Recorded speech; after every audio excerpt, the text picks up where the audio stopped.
অন্নচন্দ্রিমা দেখতে দেখতে অনেকগুলো এপিসোড হয়ে গেল। এত সুন্দর একটা ওয়েদার, এত অপূর্ব আকাশ এবং প্রাণ ভরে নিঃশ্বাস নেওয়া। পুজোর কিন্তু এই কদিন সকলের ভালো কাটবে আমি বুঝতেই পারছি। আর আমরা চলে এসেছি এমন একটা জায়গায় যেটা কলকাতার থেকে কিছুটা দূরে হলেও কলকাতার প্রাইড বলা যায়, বৈদিক ভিলেজ।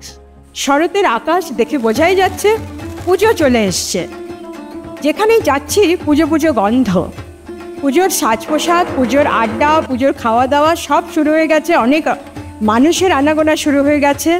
এবং আমি যেখানে এসছি এত অপূর্ব একটা পরিবেশে এসছি আজকে, ঘর থেকে বেরিয়ে অন্নচন্দ্রিমা আজকে একদমই অন্য রকম।